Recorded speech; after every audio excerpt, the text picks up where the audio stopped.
Hellenistic Greece by Tarin Lawrence. I couldn't pick just one area of the Hellenistic period. I wanted to touch briefly on all that was most important to the time and what I thought, of course, was interesting. The death of Alexander the Great started the Hellenistic era. During this time, Greek culture was dominant throughout the Mediterranean, thus the name Hellenistic, which is derived from the Greek word Hellas, which means Greece. Alexander the Great, during his short time as ruler, he supported most of Greek intellectuals and brought back Eastern and Western cultures to his people. Following Alexander's death, a struggle for power broke out among his generals, which resulted in the breakup of his empire and establishment of a number of new kingdoms. Philosophy. Philosophy was very prominent in the Greek culture. Nothing distinguishes the rise of ancient Greece as a civilization more than its love of pure thought. The Greeks were the first to practice philosophy,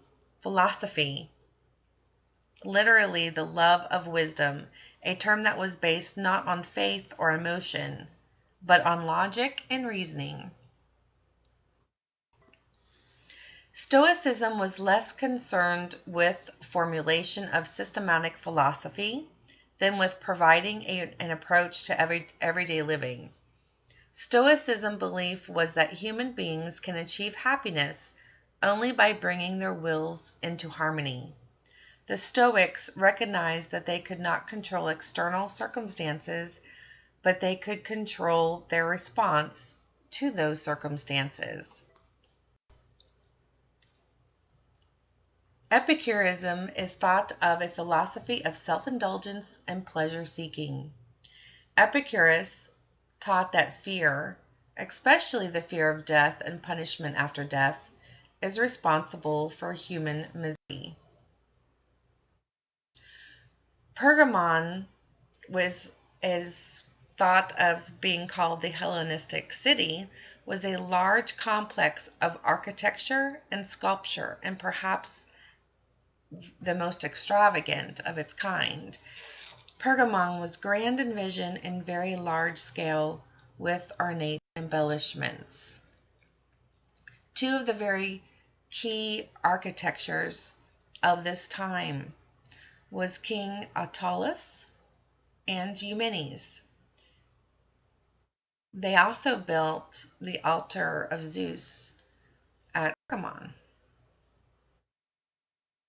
This memorial was created to honor the victory over the Gauls. This piece shows Athena has grabbed the hair of a winged monster who writhes in agony. His mother, who is the lower of the scene, she kind of has the curly hair, rises up to help him. The great altar of Pergamon is in the middle and upper part of the founding city, and below, as you see on either sides, is the battle of the gods and the giants. Today, this whole altar of Pergamon has been brought to Germany and housed in a special museum in Berlin. And here are different pictures of the city and different items there. I liked these because it has a map that shows exactly where some of the prominent pieces are located.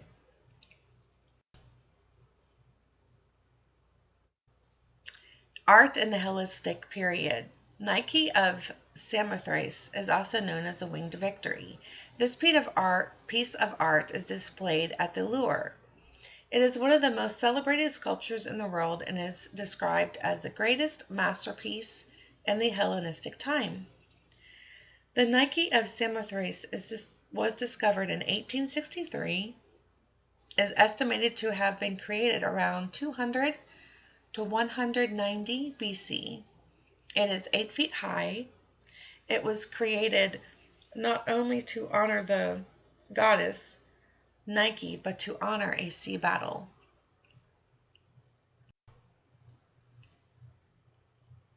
In this sculpture figures Laocoon and his sons. They struggle violently but are still bound together by a serpent.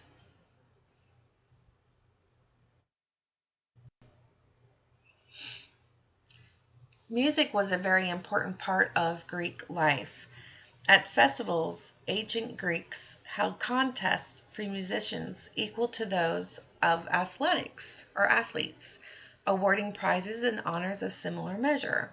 Music was very important to the Greeks, as Aristotle and Plato would discuss the music at length and soon learned the ethical influence it had over people. Greek music was primarily music with melody and little harmony. The musical scales were called modes, in which the melodies were based. Greek instruments, such as the lyre, as you see here pictured, the melodies played on them are virtually extinct now in this time. As the Romans began to gain power throughout the Mediterranean, the kingdoms of the Hellenistic age began to fall and eventually were swallowed up by the Roman Empire. In conclusion, the Hellenistic Greece left us with an extreme amount of historical information, as well as beautiful art, architecture, important literature, philosophy, and scientific advances. It was a pleasure to learn more about the Hellenistic time and more of the wonderful sculptures and art, philosophy, and everything that was in it during the time of Hellenistic period. Thank you.